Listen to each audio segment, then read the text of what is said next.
Hey there, my name is Heather Feather. I am the owner of Rare Bird Medicine, and today's topic is class up the joint. I had a conversation with a coworker actually, and I had been thinking about how rare it has been for me to experience a person that is holding themselves in high esteem. You know, there's a term in this realm called gentleman, and I like this word because it applies the word gentle to a man. You know, an emotional intelligence, an empathy. So not just a cognitive intelligence and having an IQ, but connecting males, male those that identify as male, to having EQ, having awareness of how to be polite and kind and cordial and accommodating and thoughtful and service oriented and outward focused. And I certainly meet people of that nature. And I've met a lot of male identified individuals that they hold themselves in very low esteem. You know, in the modern day, we have a lot of, it tends to frustrate me, and I try not to get frustrated or judgmental, but it tends to frustrate me the weight of attention we have on women while we ignore or vilify men. I say if you're having a problem with males, because, and pardon my French as I state it this way, but most males will not receive a twat shot, but many females receive a dick pic, for example. So I've had a lot of conversations with women about this thing called dick pics. And the conversation never stems from a question of why are men objectifying themselves? Why are men acting as if what they have to offer is their car, their money, or their bodies? Why is that going on? And what the ego denies, it tends to project. So I've also heard a lot of men talk about, well, you know, she obviously wanted it because she dressed her body in that way. And it's like, yeah, but you obviously want something because you keep sharing your body in that way. If that's the reason and the logic that we're going to go with, you know, let's talk about that. So I can't say that I agree with that statement, but I'm just pointing to what we deny, what the ego cannot hold. It's called lack of shadow integration. Whatever is we can't accept in ourselves, the ego will project onto others. So still, even in the modern age, you know, women have been working since Rosie the Riveter. I hear males talk about gold diggers, women being gold diggers, and it's a matter of them thinking women want their value and them associating their value with only their money. But I got to tell you, male identified creatures, you have a mind, you have a heart. And I cannot tell you the endless number of males that have treated me like a body and not a mind and not a heart. And it's not lost on me that the reason that's occurring is because they think their value is their body, their money. They only see their value, those that have done that with me, on a physical level. They don't see it on mental, emotional, or spiritual. And I feel like it's time for spiritual man to awaken. It's time to reawaken the gentleman, the gentlemen, you know? It's time to reawaken the emotionally sensitive male. A great toxicity that our culture places on males, that if we're going to talk about feminism or what was initially equality of the sexes, it's already been redefined in our dictionaries as having to do with women, but it doesn't just have to do with women because it has the word fem. Feminism is equality of the sexes. And a deeply egregious crime that we shove down men's throats is they can be angry and they can be happy, but they better not be sad. So there can be a much stronger association. Everything I'm saying is a general rule. There's nothing that you can smear across every slice of bread in the universe.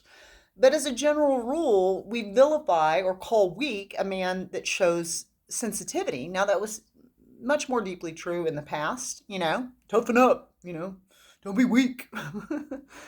And crying is one of the ways that we prevent explosive anger. So we can see a lot of circumstances in which explosive anger or alcoholism is present in male identified culture. And that's because when we don't process our sadness, we go to anger. And when we go to anger, we create dis-ease and suffering in the liver. And so that concerns me. And I'm not just trying to speak to gender norms. The conversation that I had with this coworker was kind of premised in this gender normative concept, because what he had said to me about the female is, and I listen to a lot of comedians, and I've heard a comedian joke about this, and it's a nice idea, I'd say. But he was like, women have all the power when it comes to sex. And I was like, isn't that a novel and false idea?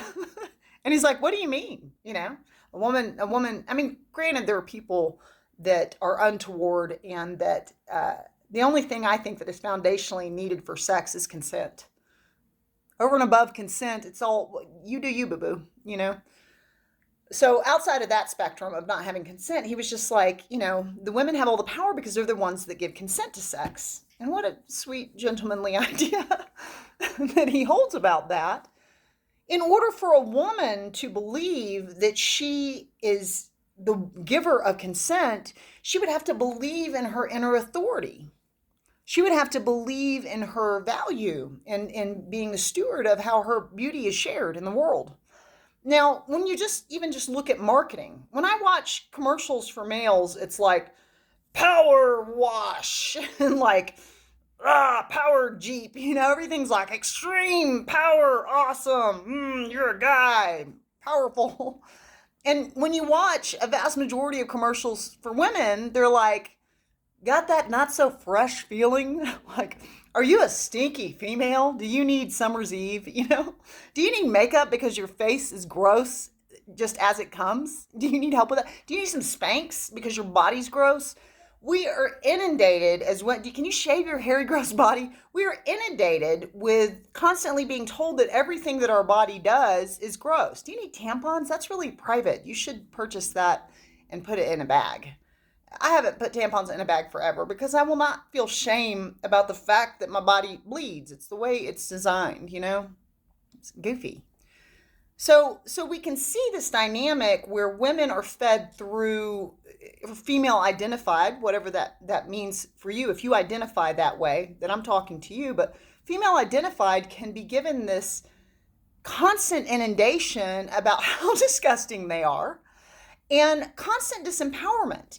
There are ways, I was telling the coworker, we have terms like boys will be boys, which just means they're wild. I can't get a handle on them, so they can do whatever they want, And there can be a collective cultural normative around women being nurturing, being kind, being polite, being ladylike.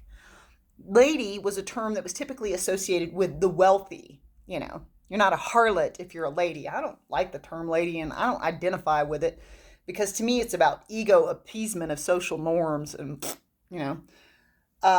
But I do agree with Heather Feather being polite and kind and service-oriented and loving. And I do expect myself to be a steward of those things on a daily basis, which is probably, in my opinion, what the word lady should mean. Just like, to be the inverse of gentleman. What I can say is that there is this toxic dynamic where we disempower women. And there's a historic dynamic where we disempower women. Now, I don't think just because I'm a woman, I've been a woman in all the lifetimes. So guys out there, I'm talking to you in your past lives as a female as well. And when I'm talking to the male counterpart, I'm talking to the females in your past lives as a male. And I just want to say in this female piece of it, of classing up the joint, part of standing into the quintessence of your self-esteem, something that you give yourself, something that no one else can give you, something that no one else holds, something that you have to actively choose to hold, to exemplify, to express, to walk in, to witness. A component of that is standing in your inner authority. And I more commonly see males standing in their inner authority. I have a lot of trans friends, and a lot of my trans friends have transitioned female to male. And I've had tons of feedback from my trans friends that when they became male identified culturally, all of a sudden they weren't being dismissed in a conversation. They weren't being talked over. People listened to them all the way to the end of their sentence as if their mind had something valuable to share. They were given raises. They were given more powerful positions. These are all the things that the feminist movement typically talks about while not talking about the higher level of depression and suicidal ideation among males and things like this. I think it all, people with PTSD from war, we need to deal with what happens when you are exposed to certain traumas. Now, granted, military accepts men and women now, it's a different age, but I mean, you might have some old timers with some severe PTSD because they've seen some terrible things and they don't feel they have the right to cry, So I always want to look at something holistically. And when we talk about gender and we talk about genitals, this is a tricky topic for me and one that I often want to talk on, but I'm also hyper aware of how often people will speak to a heteronormative paradigm, which negates those that don't identify heteronormative. I know that I often will speak to a monogamous or loyal paradigm because it's the one I relate to. I'm not negating polyamory. I'm not negating all the swingers out there. You do you, boo-boo, as long as consent's present. Do whatever you want sexually. Get creative, I would say. Explore more, But I can say that there are ways in which the labels we hold, we tend to relate to and therefore identify and speak to. And I really like to be an inclusive speaker. So when we get into talking about male, female, it's a tricky topic because I never want anything I say to exclude any of the sacred, holy, divine light expressions of creation out there. I want everyone to be welcome in the garden of conversation that I'm having, and I want you to feel heard and you to feel seen. And I do see that there are ways in which there are certain dynamics present. And one of those dynamics that are present are women not feeling that they have the inner authority to say no. I can't tell you how many women, myself included, have had sex with a male because they didn't want to hurt his feelings and they didn't want to have to say no. And they're supposed to be polite and kind. And because the male was like, come on, it's like, okay, I guess I have to do this, So lots of women, and I'm not saying that there aren't men that don't have sex because of sexual pressure, but to say that women are the steward of sex is not actually true. In order for women to truly be the steward of sex, they'd have to be in their self-esteem, just like men would need to be in their self-esteem to give themselves the authority to feel whatever beautiful feelings they're feeling and to express them in any given moment of now, feeling your beautiful, sacred, whole heart. And so there's a piece around, there's a call, there's an activation I'm giving to you today. Really, no matter what your gender identification is, do you stand in your inner authority? Do you feel that you have the authority to say no? No.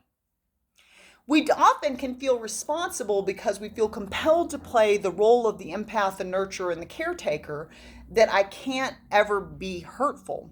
But the fact is, I'm not the steward of your hurt. If you choose to get hurt by what I say, that's a choice you make. There are an infinite number of facets on the crystalline perspective of any given topic, and you are choosing your perspective. And if you want to choose that me saying no to sex means that I reject you and I reject any value you may ever have, then that is a very dirty perspective you've chosen about the magnitude of who you be. But I can't invite into my life something I don't want because I've chosen to have no inner authority around my right to say no. No does not mean unkind. No does not mean cruel. No does not mean mean. It doesn't require an explanation, and it's a perfectly appropriate answer all of the time. No is an appropriate, no is the other side of yes. The answer is no. That's a no for me. No, I don't want to smoke crack in an alleyway with you. No, I don't want to have sex with you right now. No, I don't want to have sex with you ever, And men have the same right. Men can feel a lot of sexual pressure around performance, and you got to perform, and it's like, no, you don't have to perform at 100 every time you have sex. That's not going to happen for anyone, first of all. Let's just touch base with the reality real quick. Your sexual performance is not going to be 100 every time. Your mood, the way you feel, your connectivity, your intimacy with another person, it varies. So where are you standing in your inner authority today? Where are you standing in stewardship of your heart and your right to feel as you walk through a life? Where do you stand? You don't have to follow your cultural indoctrination. You can be all of you. We have several classes coming up. Celtic Shamanism starts on Tuesday. You can call me or text me at 512-620-0222 or go to rarebirdmedicine.com and click on the classes link. Amun.